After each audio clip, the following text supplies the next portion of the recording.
चीज़ों के, और ये कहाँ से आया?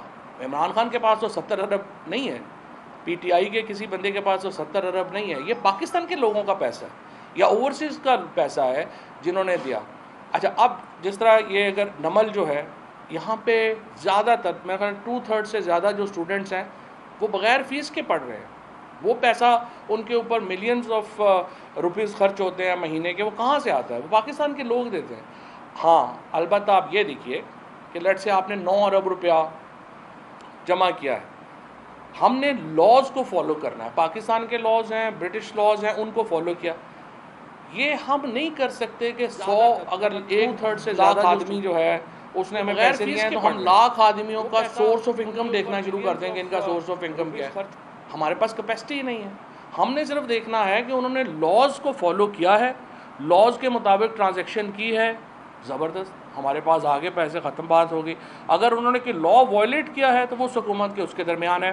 सो मैं ये समझता हूँ इलेक्शन कमीशन ऑफ पाकिस्तान नहीं कर सकते, हमारा मुतालबा सिर्फ इतना है, बिल्कुल PTI की फंडिंग केस का फ़ैसला होना चाहिए, लेकिन सुप्रीम कोर्ट और हाई कोर्ट के जो फैसले हैं कि आप नून लीग और पीपल्स पार्टी के फंडिंग केसेस का भी साथ फैसला करें, वो कंप्लाई विद करें। उनकी स्क्रूटनी रिपोर्ट आई हुई है, क्योंकि और हम ये क्यों कह रहे हैं, नून लीग, पीपल्स पार्टी और PTI, JUI का, TLP का तो मैं नाम ही नहीं ले रहा ना, उधर तो बेचारों की वैसी टांगें कांप जाती हैं पता करते हुए। ज़रा पूछे ना फजलुर रहमान का हेड ऑफिस किसने बना के दिया था? खुद बेनज़ीर भुट्टो, हाफिज़ हुसैन अहमद शहीद जो हैं, हाफिज़ हुसैन अहमद ने लिखा कहा है कि अपना ये पैसा जो है वो लिबिया ने जो है उस वक्त दिया था। सैफ कज़ाफ़ी खुद पाकिस्तान आए थे इनैगोरेट करने इनका हेड ऑफिस। बेनज़ीर भुट्टो शहीद ने अपनी किताब में लिखा है कि उसामा बिन लादन से मेरी हुकूमत हटाने के लिए नवाज शरीफ ने पैसा लिया था। अब बेनज़ीर भुट्टो शहीद का बेटा जो है वो तो बेनज़ीर को रिप्रेजेंट नहीं करता, वो तो अपने अबू जी को रिप्रेजेंट करता है। अदरवाइज़ जो उनकी वालदा हैं उनकी तो जद्दोजहद रही है शरीफ फैमिली के ख़िलाफ़, और उन्होंने तो इस फस्तायत के ख़िलाफ़ हमेशा आवाज़ उठाई है। इसीलिए आज पीपल्स पार्टी ख़त्म हो गई है। बिलावल भुट्टो का बेनज़ीर से तो ताल्लुक़ ही नहीं लगता, वो तो सारे अपने, वो तो जरदारी फैमिली है। पिछली दफ़ा भी मैंने भुट्टो कहा तो अमीर हुसैन भुट्टो साहब का मुझे मैसेज आया, वो बड़े मेरे से नाराज़ हुए। उन्होंने कहा कि आप जरदारी को जो है वो भुट्टो भुट्टो कही जा रहे हैं। लेकिन बहरहाल मैं इस वक्त तो अनफॉर्चुनेट है कि वो बेनज़ीर भुट्टो की तो विरासत ही ख़त्म हो गई और वो सारा एक जरदारी साहब का शुरू हो गया। लेकिन बहरहाल ये जो मैं समझता हूँ कि जो मुलाकात की है ये कोड ऑफ कंडक्ट की ख़िलाफ़ वर्जी है, इसके पेश नज़र इनके ख़िलाफ़ रेफरेंस जो है वो मूव किया जा सकता है। उसके बाद जो केस का फ़ैसला है वो पीपल्स पार्टी, PMLN और PTI का केस इकट्ठा लोगों के सामने रखा जाए, और उसकी ज़रूरत इसलिए है कि लोग एक कंपैरिजन कर सकें, लोग देख सकें कि कौन सी पार्टी कैसे फ़ंड इकट्ठा करती है। मकसद ये नहीं है कि एक पार्टी जो है उसको आप बता दें, दूसरी पार्टियां जो हैं उनको आप मौका दे दें उस पर तनकीद करने का। हक़ तो यही है ना कि आप जो मीडिया है उसके सामने कंपैरिजन आए, PTI की फ़ंडिंग कैसे होती है, नून की फ़ंडिंग कैसे होती है, पीपल्स पार्टी की फ़ंडिंग कैसे होती है। इन तीन का तो इसलिए फ़ौरन करते हैं कि इनका मुकम्मल है स्क्रूटनी। उसके बाद ज़रा JUI की भी फ़ंडिंग करें, जमात इस्लामी का फिर भी जो है वो फॉर्मलाइज सिस्टम है। उसके बाद TLP का करें, बाकी पार्टीज़ का भी करें। और ये मैं समझता हूँ कि फंडामेंटल राइट है पाकिस्तान के लोगों का जानना कि पॉलिटिकल पार्टीज़ अपनी फ़ंडिंग कैसे करती हैं, क्योंकि उनकी जो फंडिंग ट्रेंड है वो आपको फिर बताएंगे कि उनकी पॉलिसीज़ क्या होंगी, कौन कौन सा सेठ क्या रोल प्ले कर रहा है, कौन कौन कैसे जो है वो पैसे खर्च कर रहा है। शुक्रिया।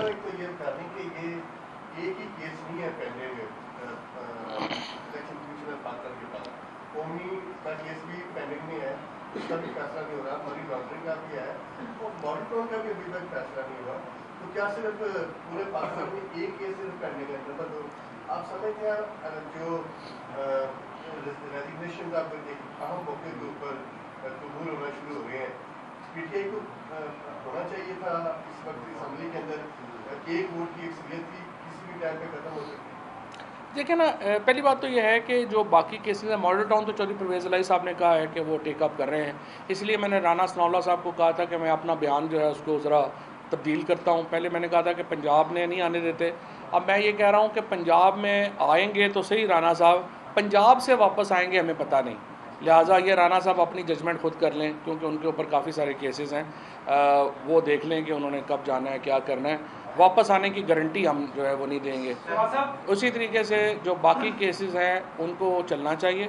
और आपकी बात बिल्कुल सही है कि पीडीएम ऐसे बिहेव कर रही है जैसे पाकिस्तान में एक ही केस है। आज भी उन्होंने अपने केस में जो है वो तारीख ली है, जो इनका मनी लॉन्ड्रिंग का केस है। लेकिन हमें कोई प्रॉब्लम नहीं, हम चाहते हैं ये फंडिंग केस का फैसला आना चाहिए, कोई प्रॉब्लम नहीं, सिर्फ आना इन दोनों के साथ चाहिए ताकि मीडिया को, लोगों को कंपैरिजन मिल सके कि कैसे फंडिंग हुई।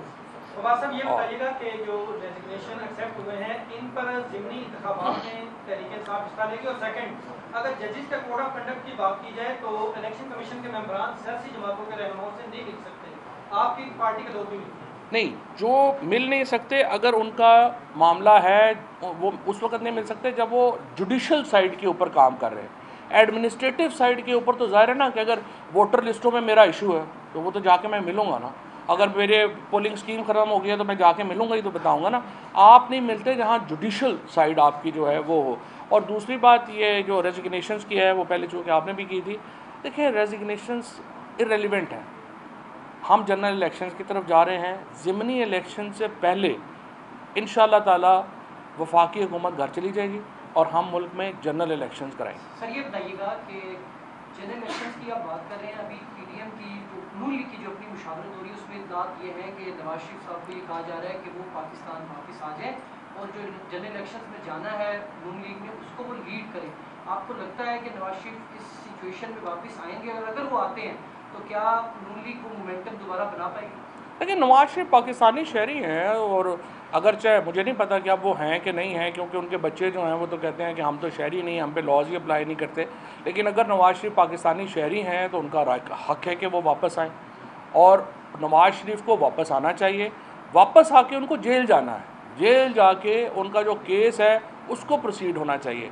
अगर आप नवाज शरीफ का ये कहें कि उनके लिए, जो इमरान खान हमेशा कहते हैं कि एक तबके के लिए कानून अलहदा हो जाए, दूसरे के लिए अलहदा हो जाए, एक के ऊपर, नवाज शरीफ के ऊपर इस वक्त 7 अरब रुपए के केसेस में वो जेल में हैं, वो हम नवाज शरीफ के लिए स्पेशल बना दें कि वो बाहर रह जाएँ, और जो बेचारे सारा जो साइकिल चोर है, जेब कुतरे हैं। गुजरांवाला में एक बंदे को क्राउड ने मार के मार ही दिया कि उसने मोटरसाइकिल चोरी किया है। तो 40,000 रुपये के लिए तो हमारी माशाल्लाह जो प्रायोरिटी है वो ये है कि हम बंदा मार दें और 7 अरब वाले को हम सर पे बिठा लें। ये तो नहीं होना चाहिए। शेख नहयान का वो नाम आ रहा है फाइनेंशियल टाइम्स की स्टोरी में कि $2 मिलियन उसने दिए, तो फॉरेन नेशनल भी कर सकता है फंड? नहीं, फॉरेन नेशनल नहीं कर सकता फ़ंड, ना ही फॉरेन नेशनल ने हमें फ़ंड किया है। अगर ये जो मुबारक अल नहान की अगर फंडिंग है आरफ नकवी साहब को, तो ये आरफ नकवी जो है उनका और जो ब्रिटिश लॉज हैं उनकी वायलेशन है। हमें तो उन्होंने एफिडेविट दिया हुआ है कि हमारी जो सारी फंडिंग है वो लीगल है, और ये सारी फंडिंग जो है वो पाकिस्तान के बरतानवी लॉ के भी मुताबिक है और पाकिस्तानी लॉ के भी मुताबिक है। अगर कोई वायलेशन हुई है तो वो आरफ नकवी जाने और वो जाने। वही फंडिंग आपको मिली है पीटीआई को? मैं यही कह रहा हूँ ना, हमें नहीं मिली। अच्छा, मुल्तान का एक हल्का है एडी 157 है, उसका वहां से काफी इलेक्शन शेड्यूल भी अनाउंस हो गया है, तो वहां कंटेस्ट करेंगे? मैंने आपको ये बताया कि इंशाल्लाह जो ज़िमनी इलेक्शन है उनसे पहले हम जनरल इलेक्शन करवाएंगे। देखें, ये बात ज़्यादा हमसे ज़्यादा डिपेंड करती है आसफ जरदारी साहब पे।